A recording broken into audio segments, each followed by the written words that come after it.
नमस्कार, स्वागत है आपका आपके अपने चैनल उज्जवल जीके में। मैं हूं सीमा तेजस और आज हम पढ़ने जा रहे हैं रीट शिक्षण विधियों का model test paper 2019 test paper हम लगा चुके हैं। अगर आप वो देखना चाहते हैं तो आप उज्जवल जीके की प्लेलिस्ट में जाकर देख सकते हैं। अगर आपको वीडियो ज़रा से भी पसंद आती है, अपने कम से कम 2 मित्रों में वीडियो को शेयर ज़रूर करिएगा, एक लाइक करिएगा। आपके लाइक से हमें मोटिवेशन मिलता है और साथ ही कमेंट करके बताइएगा आपको आपके जो है कितने प्रश्न सही रहे। तो चलिए पढ़ना शुरू करते हैं। हमारा पहला प्रश्न आज का, विकास के किस आयाम के संबंध में पियाजे के विचार कोहलबर्ग के समान हैं? तो देखिए ये बिहार टेट लेवल 2012 का प्रश्न है। तो इसके 4 ऑप्शन आप देख लीजिए जल्दी से। सामाजिक विकास, संवेगात्मक विकास, ज्ञानात्मक विकास अथवा शारीरिक विकास। इन चारों में से विकास का कौन सा आयाम है जिसमें पियाजे के जो विचार हैं वो कोहलबर्ग के समान हैं? तो ज्ञानात्मक विकास इसका सही उत्तर रहेगा। ज्ञानात्मक विकास के संबंध में कोहलबर्ग और जो पियाजे के विचार हैं वो एक समान हैं। चलिए अगले प्रश्न की ओर बढ़ते हैं। अगला प्रश्न है, शिक्षण की श्रेष्ठ परिविधि कौन सी है? उत्तर आपको लगाना है और कमेंट करके बताना है। अनुकरण विधि, इकाई विधि, अभ्यास विधि अथवा प्रश्न विधि।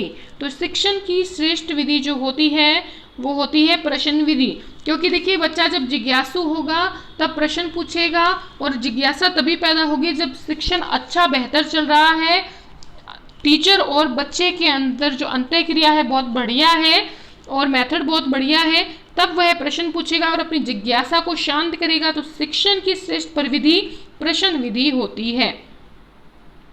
चलिए अगले प्रश्न की ओर बढ़ते हैं। बाल केंद्रित शिक्षा के लिए कौन सा कारक आधार है? ठीक है, बाल केंद्रित शिक्षा के लिए कौन सा कारक आधार है? बाल अधिकार, व्यक्तिक अंतर, सभी बच्चे सभी संदर्भों में समान होते हैं, बच्चों को निःशुल्क व अनिवार्य शिक्षा का अधिकार अधिनियम 2009। तो इसका सही उत्तर रहेगा व्यक्तिक अंतर जो है वो आधार होता है बाल केंद्रित शिक्षा के लिए। ठीक है, नेक्स्ट है, निःशुल्क एवं अनिवार्य शिक्षा का अधिकार 2009 में अनिवार्य शब्द का अर्थ क्या है? सीधा उत्तर की ओर बढ़ेंगे। 4 ऑप्शन आप देख लीजिए जल्दी से, ये 4 ऑप्शन हैं आपके। ठीक है, और इसका सही उत्तर आपने लगाना है, जल्दी से लगाइए।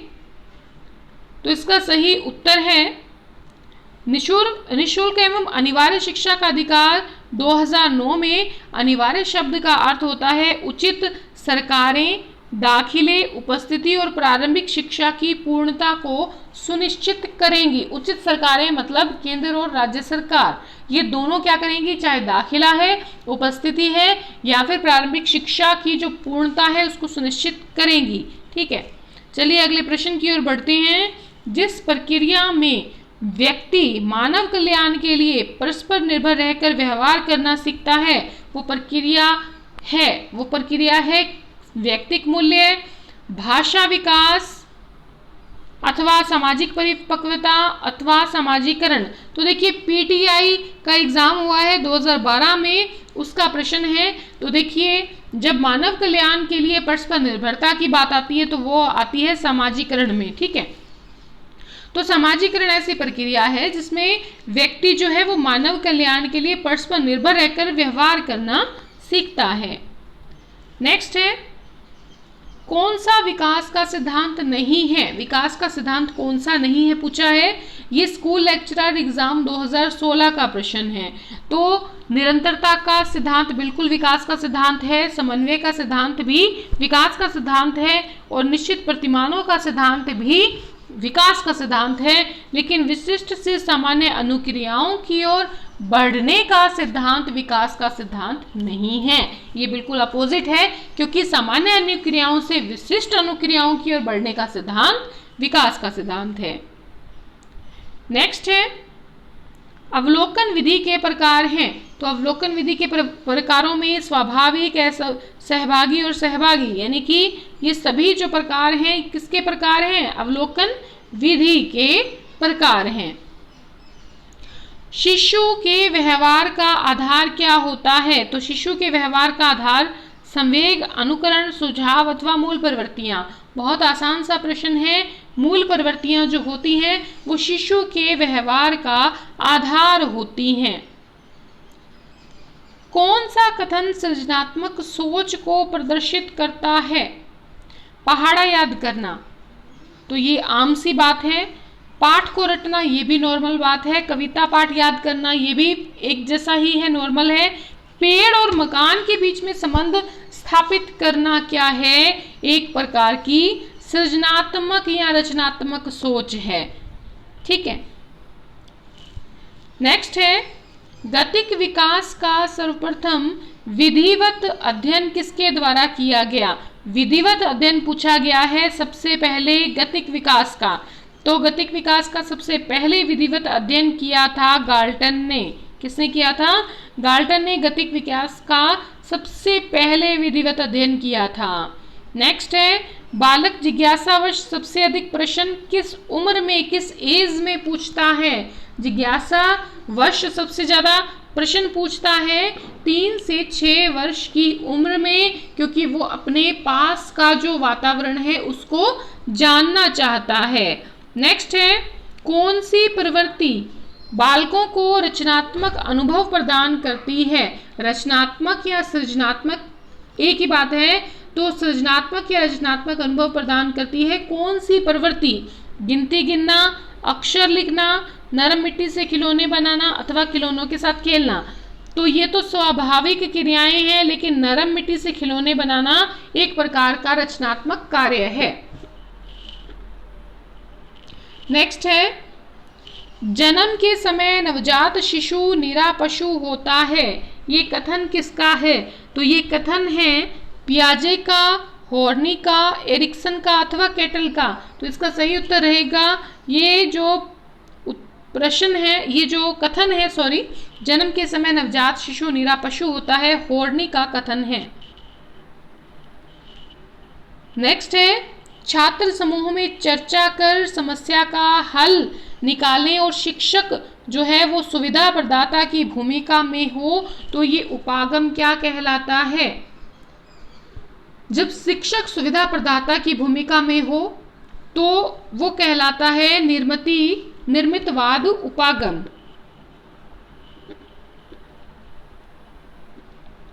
नेक्स्ट है, चोम्स्की की भाषा विकास सिद्धांत भाषा शिक्षकों की सहायता करता है। चोम्स्की ने कौन सा सिद्धांत दिया है? भाषा विकास का सिद्धांत शिक्षकों की सहायता करता है, क्योंकि उनका मानना है, 4 ऑप्शन आपके सामने है, बच्चे कोई भी मानव भाषा सीखने की अंतर्निहित क्षमता के साथ पैदा होते हैं। भाषा सक्रिय अनुकूलन के माध्यम से सीखी जाती है। भाषा अभिग्रहण में सामाजिक शिक्षण सिद्धांत अथवा भाषा प्रतिक्रिया कारकों पर आधारित है, जो प्रबलन, उत्प्रेरण, नियंत्रण, वंचन और निवारक प्रेरण है। जल्दी से उत्तर लगाएं। तो इसका सही उत्तर रहने वाला है चोम्स्की का भाषा विकास सिद्धांत जो है शिक्षकों की सहायता करता है, क्योंकि उनका मानना है कि बच्चे कोई भी भाषा जो है मानव भाषा सीखने की अंतर्निहित क्षमता के साथ पैदा होते हैं। ऐसा नहीं है कि उत्तर बड़ा है तो ऑप्शन ये सही कर दें, ऐसा नहीं है। ठीक है, तो ये सभी आ जाए। ठीक है, ये सभी आपको कंफ्यूज करता है और जब बड़ा उत्तर आ जाए तो आपको कंफ्यूजन हो जाती है, लेकिन ऐसा मत करिएगा। ठीक है, प्रश्न का उत्तर सही लगाइएगा। शिशु मनोविज्ञान का जनक कौन है? तो शिशु मनोविज्ञान का जनक कौन है? जल्दी से उत्तर लगाएं। शिशु मनोविज्ञान का जनक है स्टेनले हॉल। कौन है? Stanley hall.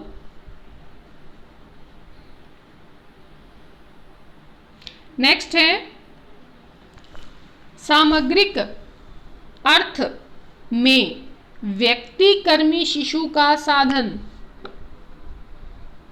यहां पर ये पूछा गया है व्यक्तिकर्मी यानी कि शिशु यानी कि एक्सेप्शनल जो चिल्ड्रन है उसका मीनिंग क्या है सामग्रिक अर्थ में। यानी कि एक साथ अगर आप इकट्ठे रूप में आप एक्सेप्शनल चिल्ड्रन को का मीनिंग बताना चाहें तो वो क्या है? अव्यवस्था समस्या होने वाला शिशु, निम्न बुद्धिमान शिशु, प्रतिभावान, बुद्धिमान, पिछड़े मानसिक रूप से जो है बाधाग्रस्त शिशु अथवा मानसिक रूप से असामर्थ्यवान शिशु। बहुत बढ़िया प्रश्न, जल्दी से उत्तर लगाएं। तो देखिए एक्सेप्शनल चिल्ड्रन का मीनिंग होता है प्रतिभावान भी उसमें आ जाते हैं, बुद्धिमान भी आ जाते हैं, पिछड़े भी आ जाते हैं, मानसिक रूप से बाधाग्रस्त शिशु भी उसके अंतर्गत ही आ जाते हैं। तो क्योंकि सामग्रिक अर्थ में पूछा गया है, ठीक है, किसमें पूछा गया है, सामग्रिक अर्थ में, एक इकट्ठे पूछा गया है एक साथ। नेक्स्ट है, कौन सा अधिगम के सार्थक सरलीकरण के रूप में परिणित नहीं होता? अधिगम के सार्थक सरलीकरण के रूप में परिणित नहीं होता। पहले से विद्यमान ज्ञान से नए ज्ञान को जोड़ना, दोहराने और स्मरण करने को बढ़ावा देना, एक समस्या पर अनेक तरीकों से विचार करने के लिए प्रोत्साहित करना, उदाहरणों एवं गैर उदाहरणों का प्रयोग करना। देखिए जल्दी से उत्तर लगाएं। कौन सा अधिगम या लर्निंग के सार्थक सरलीकरण के रूप में परिणित नहीं होता? तो दोहराने और स्मरण करने को बढ़ावा देना इसके अंतर्गत नहीं आता। पहले से विद्यमान ज्ञान को नए ज्ञान के साथ जोड़ना भी आता है उसके अंतर्गत। उदाहरणों गैर उदाहरणों का प्रयोग करना भी उसके अंतर्गत आ जाता है। एक समस्या पर अनेक तरीकों से विचार करने के लिए प्रोत्साहित करना भी अधिगम के सार्थक सरलीकरण के रूप में परिणित होता है। नेक्स्ट है और बहुत बढ़िया प्रश्न है, समूह का आपने चयन करना है, ठीक है, यानी कि यहाँ पर सही समूह आपने छांटना है। जल्दी से उत्तर लगाएं, जल्दी से देखें। तो इसका सही उत्तर जो है मैं आपको सीधा बता देती हूँ, जड़ बुद्धि, फिर आ जाता है मंद बुद्धि, फिर आता है श्रेष्ठ उच्च बुद्धि और अंत में आ जाता है प्रतिभाशाली। ये सही समूह रहेगा, क्योंकि देखिए जड़ बुद्धि फिर श्रेष्ठ उच्च बुद्धि दे रखा है, यहाँ मंद बुद्धि अंत में दे रखा है, ये भी गलत है। श्रेष्ठ बुद्धि पहले ही दे दिया फिर मंद बुद्धि दे दिया, ये भी गलत है। मंद बुद्धि पहले दे दिया, जड़ बुद्धि बाद में दिया है, ये भी गलत है। चलिए अगले प्रश्न की ओर बढ़ते हैं। सुदृढ़ीकरण की अवधारणा निम्नलिखित कौन सा तत्व का मूल उपादान है? चलिए लगाइए उत्तर। यहां पर क्या पूछा गया है, concept of reinforcement is an important element of, ठीक है, बताइए क्या उत्तर रहेगा? तो इसका सही उत्तर रहेगा शिक्षा प्राप्ति का कार्यात्मक अनुबंधन तत्व, यानी कि जो operand conditioning theory of learning है वो इसका उत्तर रहेगा। किसका? रेनफोर्समेंट का। कॉन्सेप्ट ऑफ रेनफोर्समेंट में एलिमेंट कौन सा इंपॉर्टेंट होता है ये पूछा गया है, तो उसमें operant conditioning theory of learning आ जाता है, यानी कि शिक्षा प्राप्ति का कार्यात्मक अनुबंधन तत्व उत्तर रहेगा। नेक्स्ट है, देखिए जब आपको हिंदी में समझ ना आए तो आप इंग्लिश को जरूर देखिएगा जब आप एग्जाम हॉल में बैठे हों, ठीक है। शिक्षा प्राप्ति का कौन से तत्व के द्वारा छात्र छात्राओं को केवल नीरव श्रोता होने के बदले ज्ञान का आविष्कार करने के लिए सक्रिय करने पर महत्व प्रदान करता है?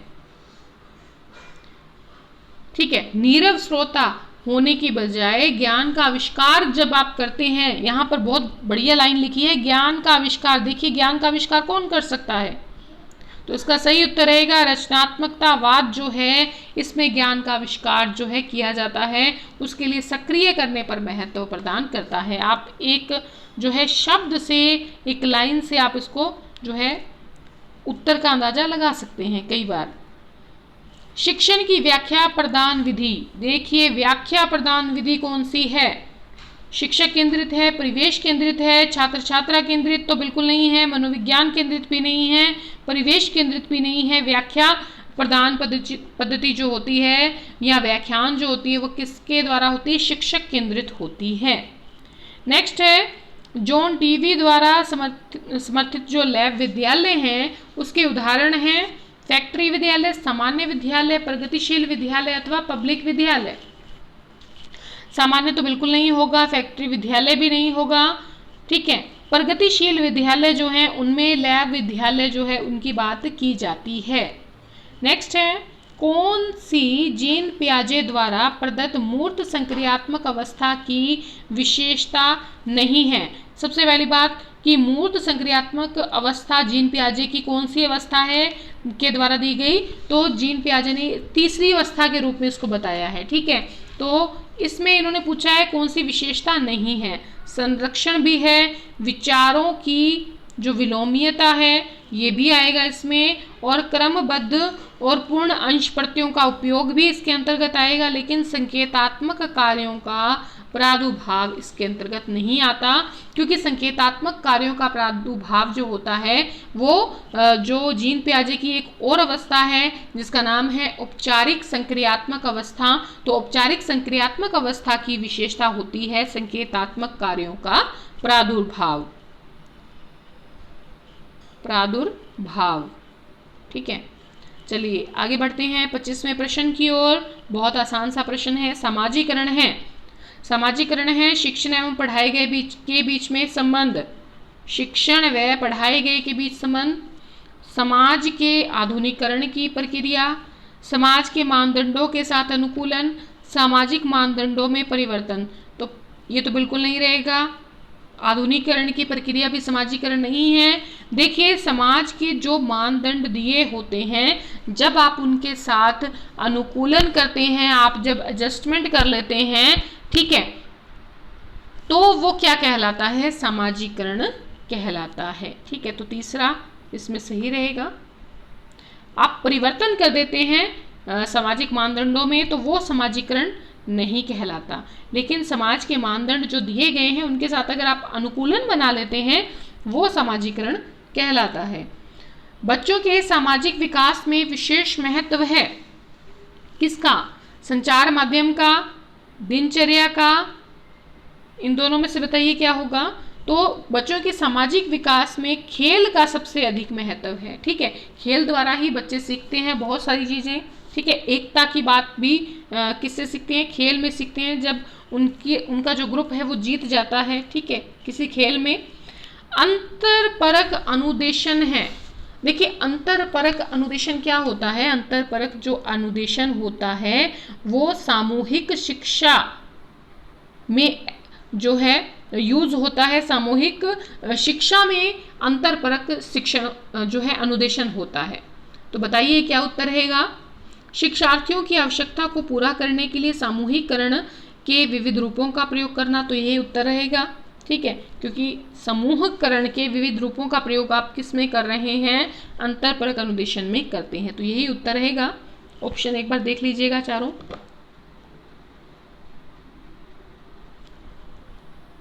देखिए, इसका पहला ऑप्शन ये रहने वाला है, दूसरा है ये, तीसरा है ये और चौथा है ये, अव्यवस्थित अथवा स्वच्छंद शिक्षार्थी गतिविधियां। तो उत्तर रहेगा फर्स्ट। कौन सी अभिवृत्ति की विशेषता नहीं है। बहुत बढ़िया प्रश्न है, ध्यान से देखिए। अभिवृत्ति स्थायी नहीं होती, परिवर्तनीय होती है। अभिवृत्ति हमारे व्यवहारों और क्रियाकलापों को प्रभावित करती है। अभिवृत्ति जन्मजात होती है। अभिवृत्ति हमेशा किसी वस्तु, परिस्थिति, व्यक्ति इत्यादि के प्रति प्रदर्शित होती है। तो कौन सी विशेषता नहीं है, विशेषता नहीं पूछा है। अभिवृत्ति स्थायी नहीं होती, परिवर्तनीय होती है, बिल्कुल परिवर्तनीय होती है। हमारे व्यवहार और क्रियाकलापों को प्रभावित करती है, बिल्कुल करती है। अभिवृत्ति हमेशा किसी वस्तु, परिस्थिति अथवा व्यक्ति इत्यादि के प्रति प्रदर्शित होती है, बिल्कुल सही है। लेकिन अभिवृत्ति जन्मजात नहीं होती। ठीक है, कैसी होती है, अभिवृत्ति को हम क्या करते हैं, अर्जित करते हैं अपने आसपास के वातावरण से। ठीक है, तो इसमें जन्मजात वाली बात नहीं होती, अभिवृत्ति जो है जन्मजात नहीं होती बल्कि अर्जित होती है। कौन सा समाजीकरण का प्रमुख कारक है। समाजीकरण का प्रमुख कारक कंप्यूटर, आनुवंशिकता, परिवार, राजनीतिक दल। समाजीकरण का प्रमुख जो कारक होता है वो होता है परिवार। हमारा आज का अंतिम प्रश्न है, एक शिक्षिका अपने शिक्षार्थियों को अनेक तरह की सामूहिक गतिविधियों में व्यस्त रखती है। ये सीखने के किस आयाम को उजागर करता है।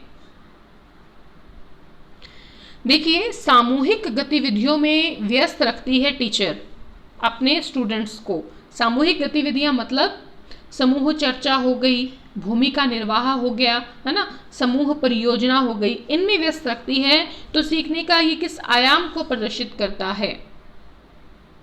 सीटेट का प्रश्न है ये। तो देखिए सामाजिक गतिविधि के रूप में अधिगम इसका सही उत्तर रहेगा। चलिए आज के लिए इतना ही। 30 क्वेश्चंस हमने देख लिए हैं। अगर आपको वीडियो ज़रा सी भी पसंद आई है चैनल को सब्सक्राइब कर लें, पास के बेल आइकन को प्रेस करना न भूलें, ताकि जो नई नोटिफिकेशन है आपको तभी मिलेगी जब आप पास के बेल आइकन को प्रेस करते हैं। ठीक है, तो सब्सक्राइब के साथ जो बेल आइकन है उसको प्रेस करना बिल्कुल न भूलें। अगर वीडियो पसंद आई है प्लीज़ एक लाइक कर दें, आपके लाइक से हमें बहुत मोटिवेशन मिलता है। और कमेंट करके बताएं कितने प्रश्न आपके सही रहे। शेयर कर दें एक बार अपने मित्रों को, ठीक है, कम से कम 2 मित्रों को चैनल के साथ ज़रूर जोड़ें। और अंत तक बने रहने के लिए बहुत बहुत धन्यवाद। और हमारा प्रयास रहेगा कि आपको बढ़िया से बढ़िया जो सामग्री है वो प्रोवाइड जो है करवाई जा सके। तो बहुत बहुत धन्यवाद।